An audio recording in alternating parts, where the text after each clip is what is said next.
Right after the opening faceoff, we had a massive trade involving the Philadelphia Flyers. The Cutter Gauthier trade broke the internet right before most of those nights' games were set to kick off. Ironically, the Flyers were in the middle of the first period when the news hit. At first, many were completely confused as to why a move like this would be made. Gauthier just came off of winning gold at the World Juniors and looked poised to create an impact on Philly's top six. However, as the night began to continue, more and more news about the situation began to emerge, and it was wild. He looked at us at the draft and told us he was built to be a Flyer, wanted to be a Flyer, and then maybe a few months later told us that he didn't want to be a Flyer, didn't want to play for the Flyers. This soon became a situation of Gauthier refusing to play for Philadelphia, and after appearing as if he lied to the organization on draft night, both the fans and the media in Philadelphia were not happy.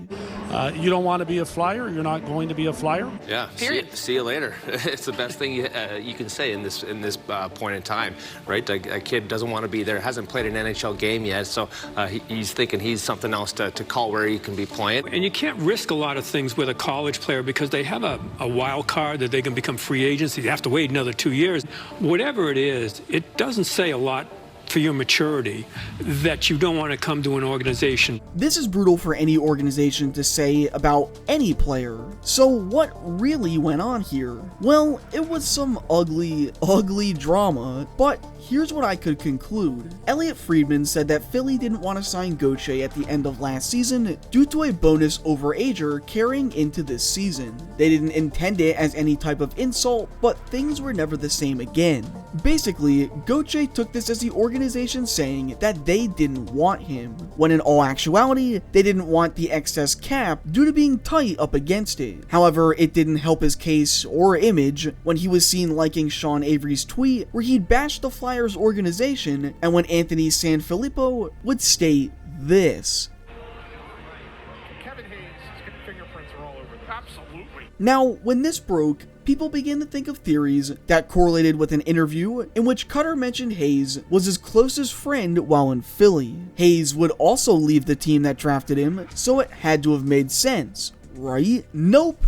He was completely wrong, and rightfully so, got called out on it, as what he said on that podcast got around so quickly that Kevin Hayes began receiving threats amongst other really bad things. This whole situation was a result of a misunderstanding between Cutter and management, which overflowed into an absolute mess. But it did bring up the discussion of how college players can and still are manipulating the trade system to land where they want or to get out of where they don't want to be. We've seen several other NHL players demand out in order to pick where they want to go, with the most infamous being Adam Fox, who refused to sign with both Calgary and Carolina so that he could play with the New York Rangers. This has been a trend that way too many college level players are taking advantage of that the league fails to see an issue with. It's given players the power to essentially force the GM to trade them while giving them next to no leverage in any type of return. Perhaps the most famous example of a player refusing to play for their team is former Philadelphia Flyer Eric Lindros. Just under 5 minutes to go in the third period of our contest. Galley muscles it along to Fennick, and he shunts it back out. We hadn't had time to, well, here comes Lindros moving ahead. Lindros around and let's go! That's what the people came to see. His story's been retold repeatedly, so I'll keep it short and simple. The Quebec Nordiques would hold the #1 pick in the 1991 NHL draft and were set on selecting Lindros first overall, but Lindros made it clear to both the organization and the media that he refused to play for the team. Quebec, however, still believed they can get him to change his mind and still took him first overall. Because of this, Lindros would refuse to show up to training camp and would hold out on the team until he got traded elsewhere. Fast forward the following year at the 1992 draft, Quebec managed to finally grant Eric his wish by agreeing to trade him to two separate teams.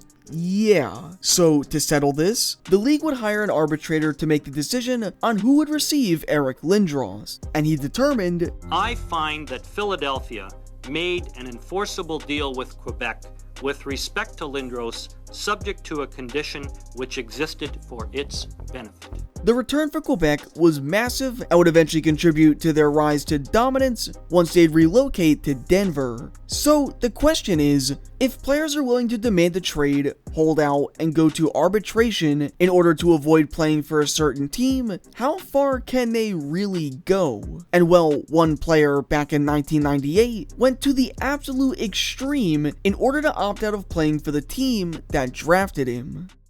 The future of the NHL unfolds right here in Buffalo when the 1998 NHL entry draft takes place at the Marine Midland Arena Saturday, June 27th at 1 o'clock. The New Jersey Devils held back-to-back picks in the first round of the 1998 draft. They'd notoriously draft Scott Gomez 27th overall, who would become a major piece in their eventual cup run. But with their 26th pick, New Jersey would select defenseman Mike Van Ryn. Van Ryn was coming off an impressive season at the University of Michigan, where he'd take home a handful of accolades for his efforts. The Devils wanted him to play a role on their blue line, but Mike didn't want them. An article from Sports Illustrated that highlighted Van Ryn mentioned that, quote, "Money is not an issue, but the choice of destination is." Van Ryn challenged the system because he was weary of the Devils, an organization that keeps a lid on salaries and often requires a lengthy apprenticeship for young players. The man who was in charge at the time was Lou Lamoriello, and boy does everyone know that Lou is strict.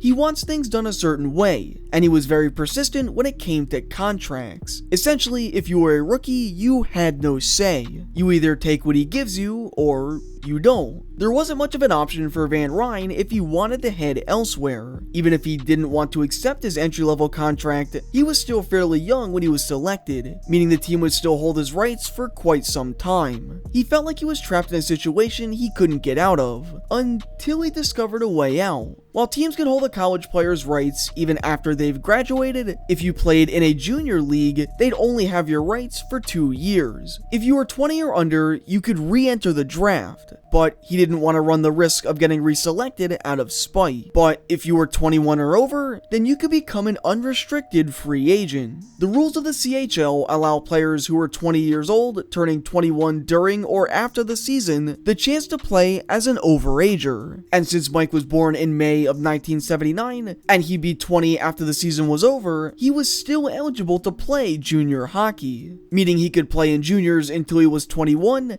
and then become a free agent. And that's exactly what he did, signing with the Sarnia Sting. This, however, didn't go over well at all with Lou Lamoriello. He'd argued to the league that the team would still have Van Ryn's rights as he technically left school. How did Van Ryn respond to this? By suing Lou and the Devils. The case would eventually go to arbitration, where Lawrence Holden would state that in June of 2000 that Mike Van Ryn could become a free agent once he completes his overage season in the CHL. And after the season was over, he would gain interest from numerous teams, but would decide to sign with St. Louis. Not only may Mike be one of the only people to have ever challenged Lou and win, but he's been the only player to take a contract dispute to such a degree. Nowadays, the method Van Ryn used to get out of that contract situation can no longer happen. However, it goes to show how far certain players will go to ensure they can go where they please. Van Ryn would go on to have a successful career, and there's no doubt in my mind that Cutter Gauthier will do the same. But his first ever game at the Wells Fargo Center will be way different than anyone would have ever imagined, because instead of hearing cheers, he may just hear boos. Can't wait to play Anaheim next year. There you go, headliners right